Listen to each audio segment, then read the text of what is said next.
mandel ngaken cakranira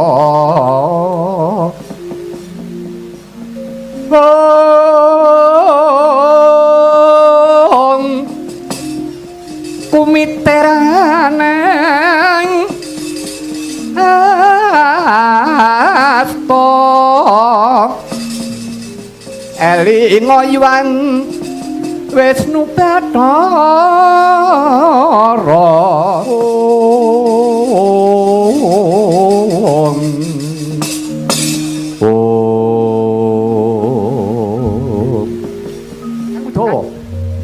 wonten dawuh. Lah kok kowe ya melu nututi iki kowe iki arep ngopo? Ah kula nggih tumut-tumut tundung. Lho. Sing nundung nggih Kang Raka Jenderal Prabu Baladewa. Lah dosamu apa luputmu apa kok melu ditundung? Lah pun dangu. Manut panemumu piye Udawa? Kula nggih matur menapa wontenipun ingkang rayi menika leres. Anggadhahi adeg-adeg jati diri piyambak. Kula digetak mingkemo lambemu kowe kuwi ya ngono eling-eling kuwi grombolane Narayana muka yen ora melu ngrojenge karo Narayana minggat sisan ampun lho kan minggat jane mak tratap wonten mergo kula pun mangtinggal lho kene ngapa kok mak tratap lho lah sangune wong iki sangu awikno sing gawa kono e. Ya pripun iki? Udawa. Kula. Ngene ya Udawa. Dadi menungsa urip kuwi aja mung seneng dialembono, dikudang-kudang. Liripun Nun sewu. Koko Prabu Mandura, Koko Prabu Baladewa paribasar rak lungguhi klasa gumelar. Tenguk-tenguk nemu kethuk. Tinggalane Kanjeng Rama Prabu Basudewa. Ya ora? Nggih. Aku kaya ngono kuwi ora seneng. Lah kok mboten remen? Lho nek kepengin mukti ya golek dhewe. Ya toh? Wong kok ora percaya karo atine dhewe iki piye? Mulane nek aku kon melu kaya Koko Prabu Mandura, aku ya ora bisa. Wong ora duwe adeg-adeg dhewe to. Nggih. Lah terus kersane panjenengan Udawa. Ngene. Persajan bae. Uripku ki rumangsa isih kurang. Tak perkawis menapa? Ngelmuku isih kurang. Halah, ngelmu ki adiwo apa? Pun, sakniki kula lajeng takon. Enten tembang pocong. Ngelmu iku kelakone kanthi laku lekase lawan kas, tegese kas nyantosani setya budya pangekesing durangkara. Ya ta? Ya pun ngomong dhewe mriku lah. Lho gelo. Lho kula niku sithik-sithik igen iso omong ngoten lho karep kula niku. Kula mboten maido menan kagungan ngelmu. Arep duwe ngelmu sak kandhang bubrang. Nek mboten ditindakke enten tengahing bebrayan agung, gunane napa? Ngelmu wau. Cobi. Mugi ngelmune wau ditindakke digunakake kanggo ketentremaning bebrayan. Nggo ngenteng-entengi jejibane wong akeh niku gedhe ganjarane. Matur nuwun Pak Guru. Ah nesu. Kowe kok dadak ngandani karo aku. Lho, kula menika mboten ngandani, kula niki nggih namung ngaturi menapa nggih pemanggih mbok bilih dipun daratur kula. Udawa kula. Aku iki sing bakal baleni. Rumangsa durung katok, durung tutuk anggonku meguru nggonku ngupaya ngelmu karo Sang Adipenembahan Begawan Padmanaba ing Gunung Kembang ya ing Untara Nadi rikala semana. Oh ngaten. Ya kesanipun aku arep sowan meneh. Mulai sampun sowan karepku ya pancen tak kuras ngelmune Sang Adipenembahan. Jalaran saka rasaku kaya isih ana sing disinyitake durung diwedharake kabeh menyang aku. Wah nggih. Nek keparingipun ngaten nggih monggo. Kowe melu ora? Ayo melu rombongan nek iki kuwi. Oh, melu. Lah nggih. Pun, kula derek. Ngene ya. Aku ngerti watakmu, kowe iki mung ora betah melek. Mongko wong mejang ilmu ku mesti wancine bengi. Nek awan sumuk ngoten to niku. Pancine bengi, nek pancen kowe telaten, kowe yo ngewang-ewang ngono aku. Ya padane nek pancen kowe ora telaten yo wis aja meksa karo karepmu lho, Jawa. Oh, ngaten ya. Wah nggih. Ya saged-saged kula nderek ngrencang kaliyan Ndika Raden. Ya wis aja semelang, Kakang Dawa. Wis to. Yen aku iki iso dadi pendhita, kowe cantrike. Yen aku iki dadi ratu, kowe patihe. Yen aku iki sopir, kowe kernete. Yen aku iki dadi juragan, kula buruwe. Pokoke aku ki ora mrujut saka batur. Arep ngomong ngono iki angel men. Ya ora kudu ngono, Dawa. Wis to, aku mukti, kowe ya meli mukti. Oh ngaten. Ya. Nggih. Nek keparipun ngaten monggo kula dherekaken dhateng Ardi Sekar. Ya, menyang Gunung Kembang. Suwan sangat dipet. Penemban Begawan Padmanaba kula dherekaken Raden.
pasang kaliman sinapeta ing lila tenebihna siku dendane Bathara Penemban kula ingkang suwan Astungkara sidam sekaring bawana langgeng ulun mas padake ingkang prapta iki kaya sesuwaning sun Sinarayana kula Narayana padha kanthi karaharjan suwanira nggih kawula nuwun tok nggih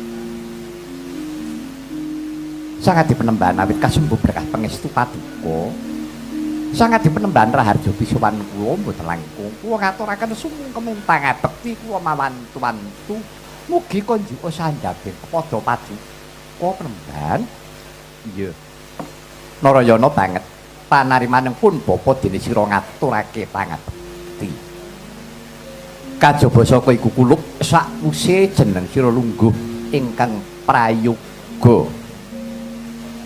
Aring napasmu asat riwemu. Para tumulinggal matura apa baya kang dadi wigatine dene sajak sumengka pengawak bajra. Pisuwanmu ana pertapan ing ardi sekar ya ing Untara Nadi kene nggih. Duh. Rama Prembat. Sesembahan kula pepunden kowe mangke prapteng belahan. Inggih.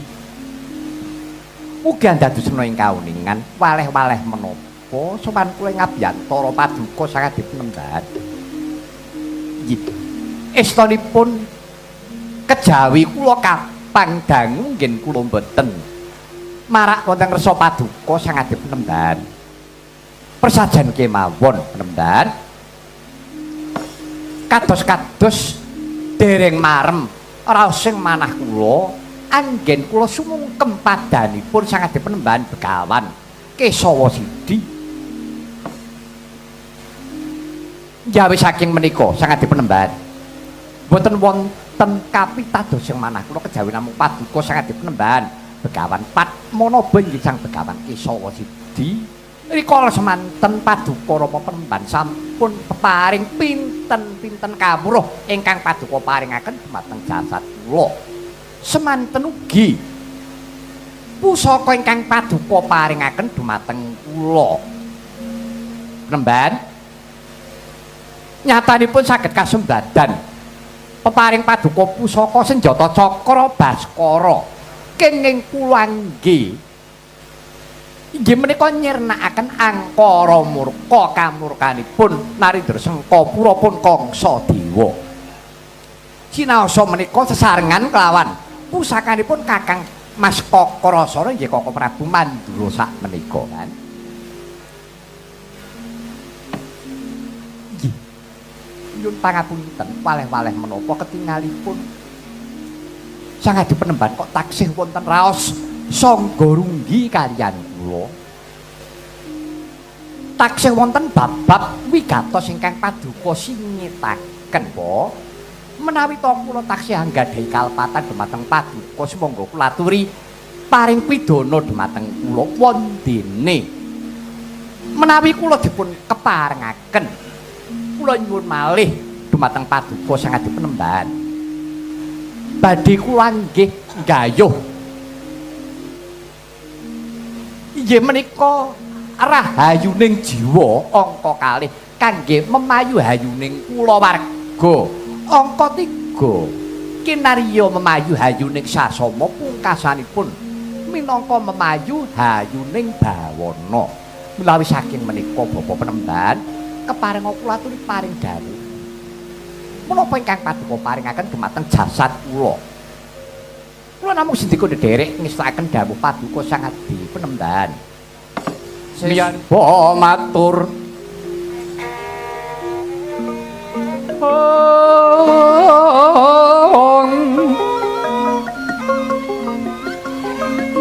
marang risang Mahayogi sang Wipra kadi paran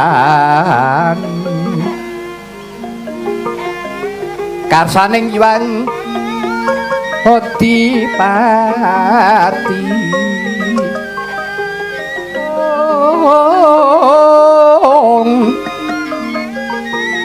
Yogya sarwiring warna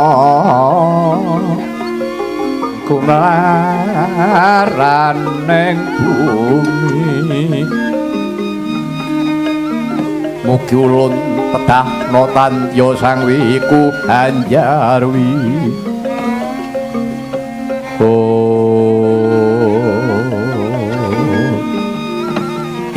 Astungkara sidam sekaring bawana langgeng Narayana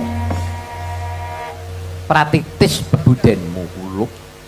Iya. Sakwise jeneng sira matur kang kaya mengkono mau, kaya ngusikake kelawan pun bapa. Sumrupa ya nggih. Pancen rikala semana isih ana sawijining pusaka kang durung tak paringake kelawan jeneng sira. Pancen iki pusaka permati. Ampuhe kagila-gila Narayana. Nanging aja kaget. Wujude mung sak sekar utawa kembang. Ingkang aran kembang Wijaya Kusuma sak cangkoke Wijaya Mulya. Bakal tak paringake kelawan jeneng sira Kuluk.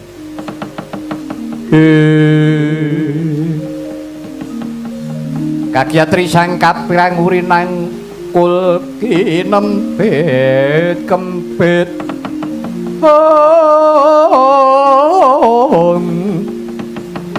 dosa ngertnaning dawana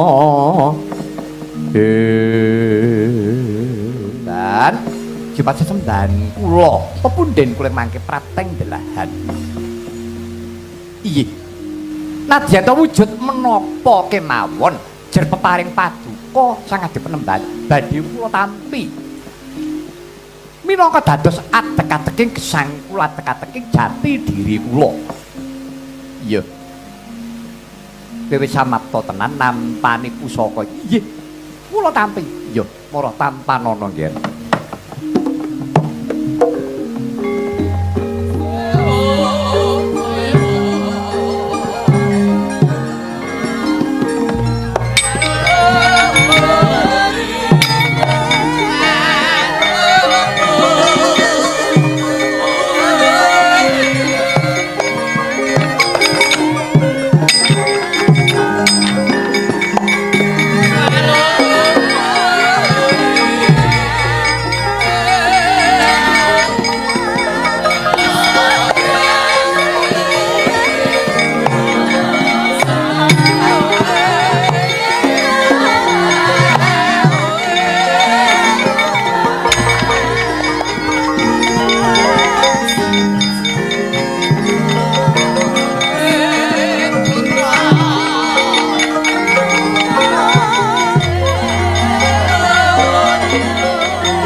Kang kekuncung liring ngira mirah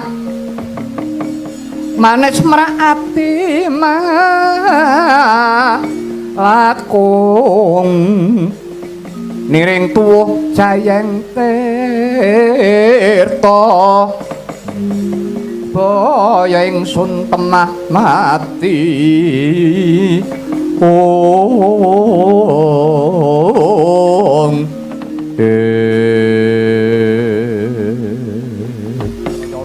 wonten dawuh Rama Peremban waspadakna.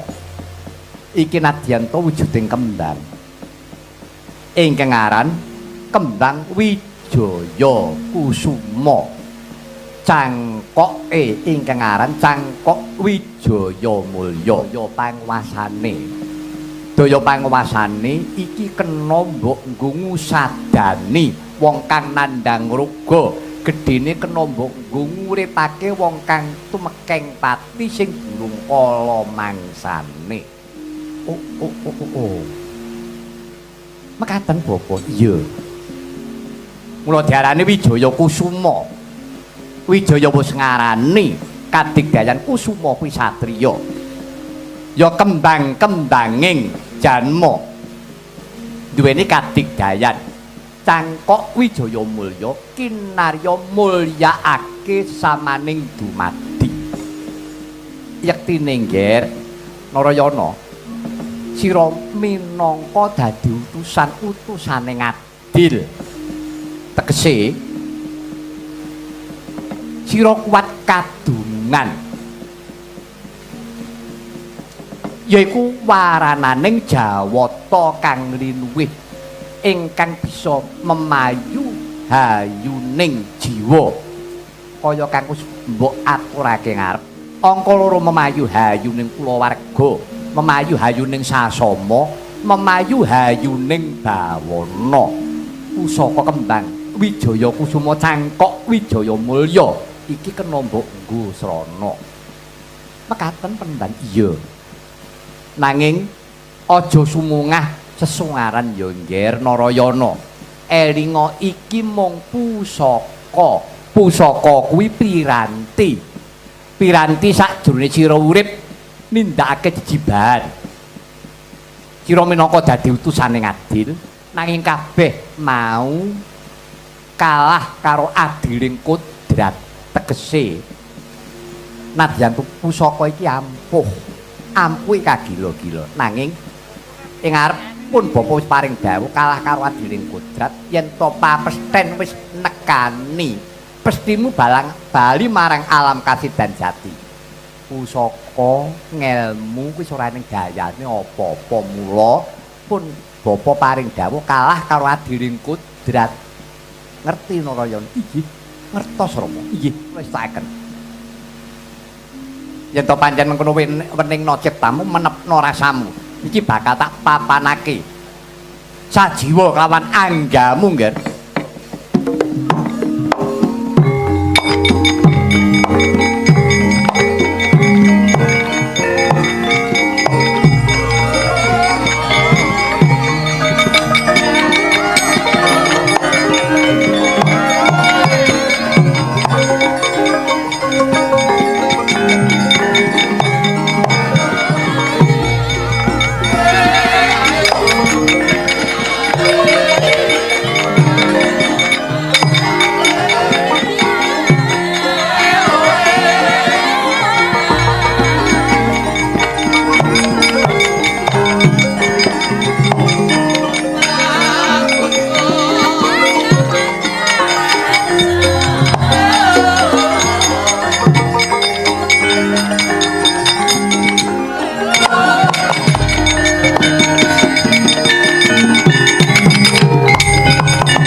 Manabaya Kesawa Sidi nyomaringaken wujuding pusaka wujud sekar Wijaya Kusuma miwah Cangkok Wijaya Mulya ingkang wis manukswa marang anggane Sang Narayana. Rikala semana Sang Begawan Pat Manabaya manteng samadine. Denira ngeningaken ciptana nuwun marang purbaning Gusti kaya wis winanci. Kalamunta Sang Hyang Wisnu Bathara nedya anurungaken jejibahan marang Sang Narayana digremesat ing dirgantara ical ing pandulu ana cahya kekalih ingkang sajuga manuksma marang Sang Narayana ingkang sajuga mabur miberbuh parane.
nenggih Sang Narayana.